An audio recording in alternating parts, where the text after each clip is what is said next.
Mira que llego tarde para el video de Gonzadevi. Pero abre la maldita puerta. Z.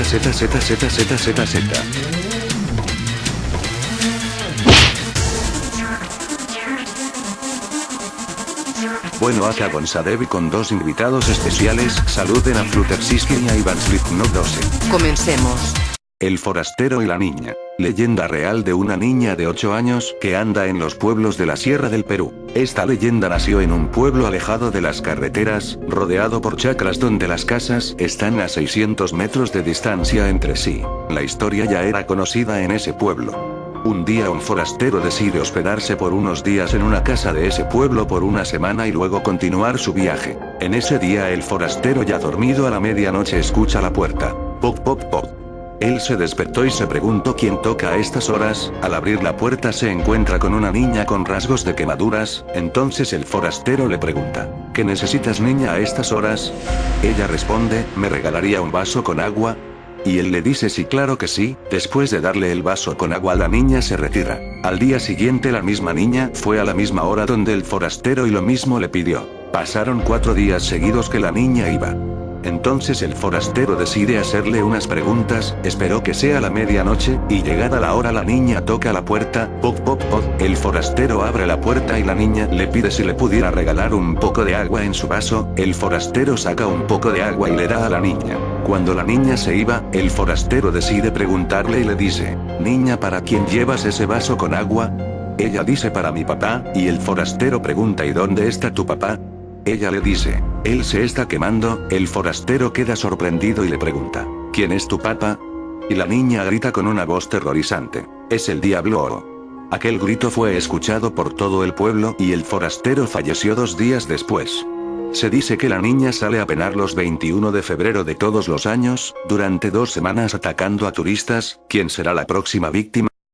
El último regalo de mamá. Circula en Estados Unidos, a modo de leyenda, la siguiente historia. Después de dar la misa, un sacerdote católico se encaminó hacia un apartamento ubicado en un viejo edificio del centro de la ciudad. Medianamente alto, con la pintura descascarada y las verjas de las ventanas carcomidas por el óxido. El edificio, ubicado en un barrio marginal, muy conocido por ser hogar de traficantes, prostitutas y drogadictos, era todo lo opuesto a un lugar alegre y acogedor, sobre todo bajo un cielo gris como el que en aquel momento lo cubría.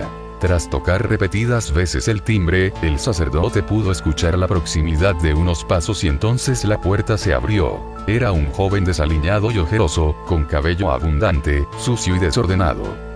Su expresión no era precisamente afable. En ella se revelaba la actitud de quien está fastidiado y cansado de la vida, de quien guarda una añeja amargura y un desencanto generalizado hacia todas las cosas. Y el vicio, aquel joven parecía haber envejecido interiormente a causa de diversos vicios. Alcohol, drogas, mujeres. Además tenía cara de haberse acabado de despertar por los sonidos del timbre y, pese a parecer asombrado por la visita del cura, no se veía de ningún modo complacido en tal visita. ¿Qué quiere?, preguntó el joven con sequedad. Me han llamado para administrarle los últimos sacramentos a un moribundo. Creo que le han tomado el pelo. Aquí solo vivo yo. El padre dudó por un momento, bajó la cabeza de forma pensativa y preocupada y luego, justo cuando volvía a alzar la mirada para disculparse con el joven e irse, vio algo en el oscuro pasillo que lo asombró e instantáneamente le hizo convencerse de que no había ninguna broma de por medio y que simplemente el joven era un inconsciente sin deseos de ayudar. No, joven, aquí no hay ninguna broma. Quizá usted no entiende la importancia del asunto o tiene cierta antipatía por la iglesia y los sacerdotes. Igualmente, lo único que le pido es que tenga consideración hacia la mujer amorosa y cristiana que por la mañana me suplicó que viniese acá. Tengo que cumplir lo antes posible con mi misión.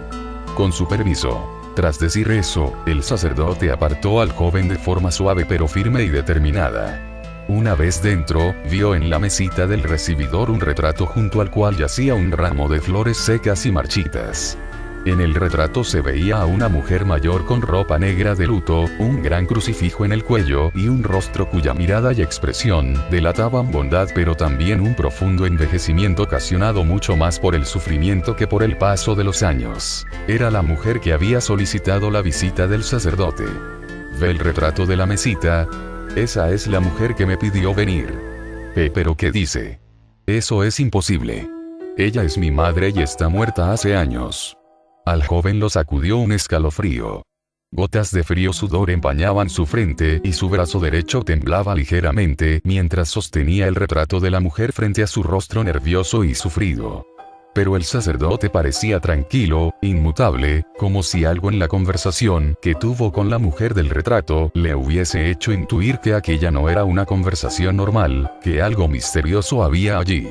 Sereno, miró al joven y le dijo: Hijo, quizá esto sea una especie de aviso de que debes guiar tu vida al sendero de la rectitud. Tu madre está velando por ti y sufriendo desde el cielo por tus faltas. Al oír eso, el joven puso cara de no entender. Mas, pasado un momento, en sus ojos surgió un destello de comprensión súbita, angustia y temor.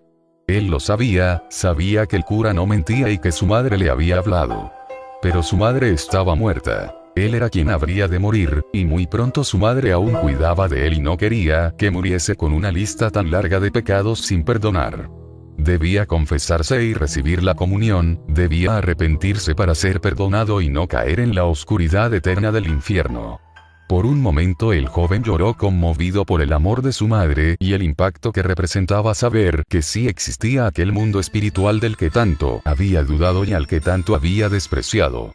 No había pisado una iglesia desde niño, pero lo que estaba viviendo le convenció de que era tiempo de cambiar y reconciliarse con Dios, aunque fuera en sus últimos momentos. Tras varias horas dialogando con el sacerdote sobre su vida, su madre y cómo ella enfermó de tristeza cuando él se metió en las drogas.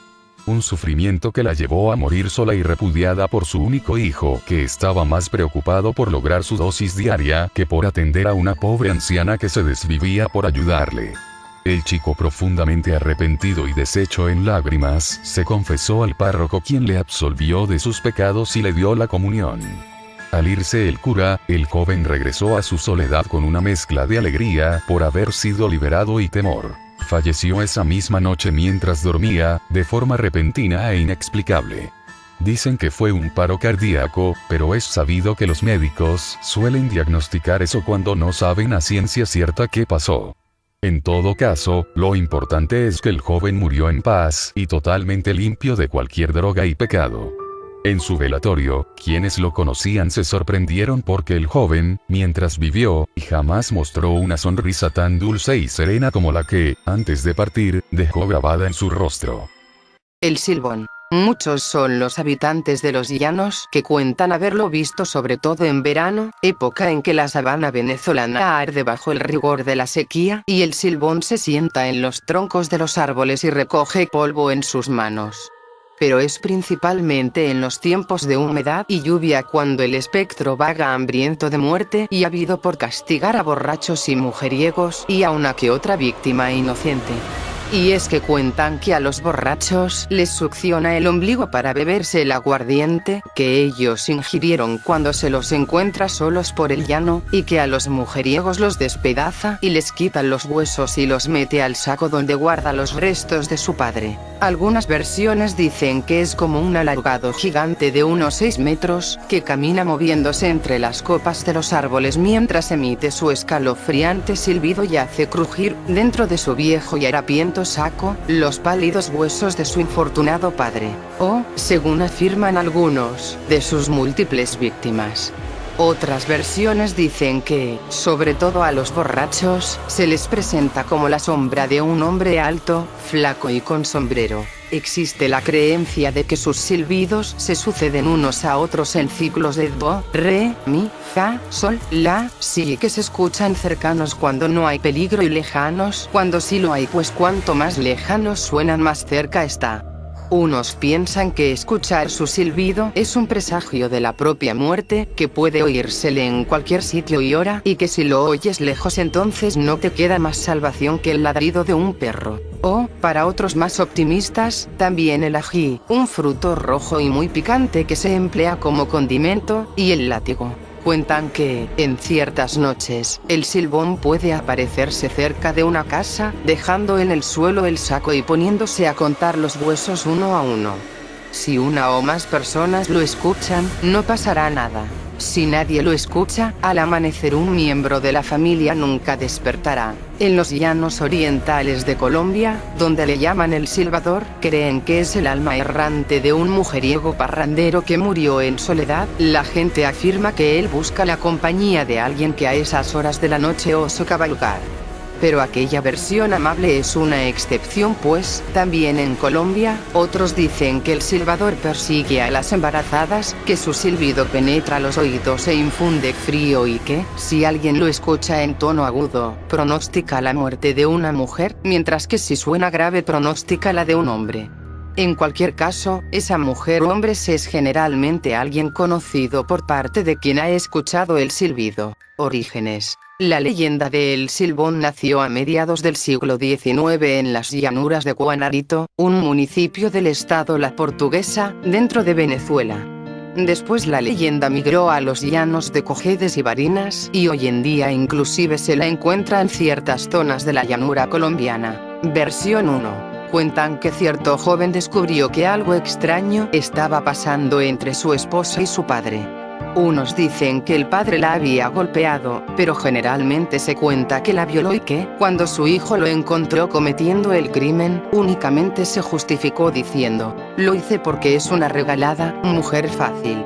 Entonces la cólera del joven se desató y ambos comenzaron un combate cuerpo a cuerpo, golpeándolo en medio de la lucha con un palo y asfixiando a su padre con este, que yacía en el suelo tras el golpe, apretándolo con ferocidad hasta que dejó de respirar. El abuelo, que había escuchado toda la pelea, pues se encontraba cerca, fue corriendo a ver qué pasaba y se encontró con el atroz parricidio. Conmocionado, juró que castigaría al joven, quien siendo de su propia carne y sangre, osó dar muerte a quien le transmitió la vida. Así, poco tiempo después se encargó de que el homicida fuese atado, dándole entonces una lluvia de latigazos. "Eso no se le hace a su padre, maldito eres, pato a la vida", le dijo antes de frotarle ají en las heridas y echarle al perro tureco para que lo persiguiera. Según la leyenda, el espíritu del perro le perseguirá hasta el fin de los tiempos. Versión 2. El silbón era un joven caprichoso y consentido, acostumbrado desde niño a ser complacido en casi todo. Un día, al silbón se le antojó comer asadura de venado, hecha con el hígado, el corazón y el pulmón del animal. Su padre inmediatamente salió de cacería a buscarle un venado. Pero he aquí que el padre tuvo una mala jornada de cacería y, tras regresar con las manos vacías, se encontró con la cólera de su hijo, el cual se descontroló y terminó matándolo y sacándole las partes necesarias para hacer la asadura.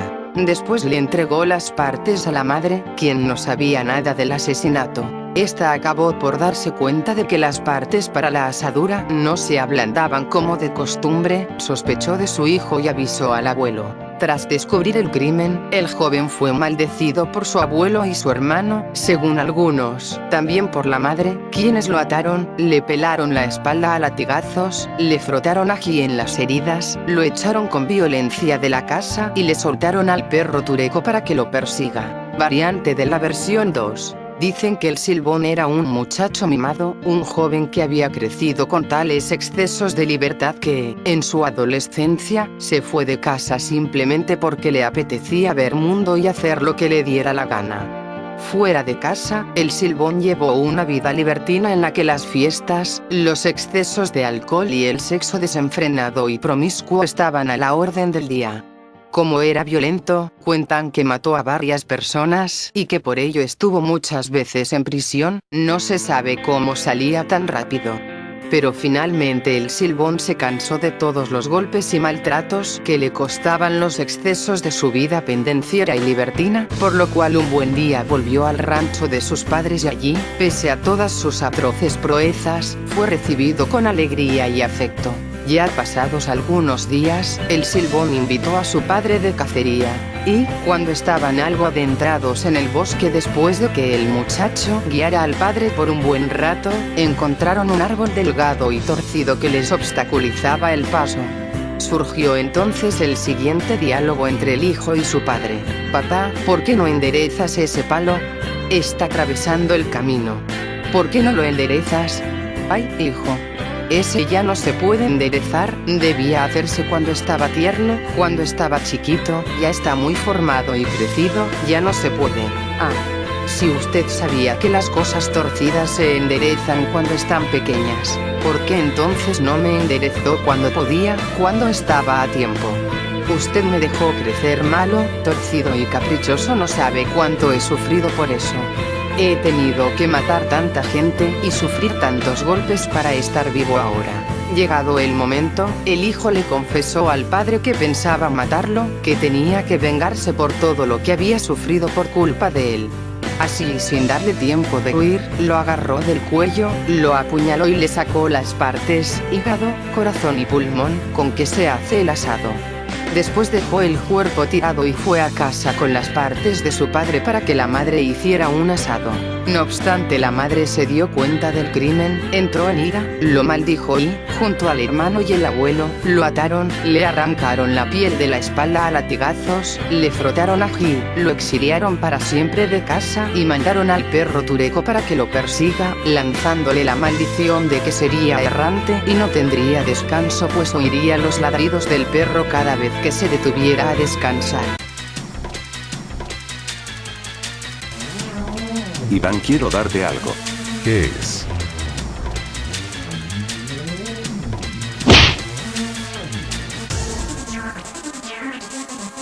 La próxima vez que me tires una piedra te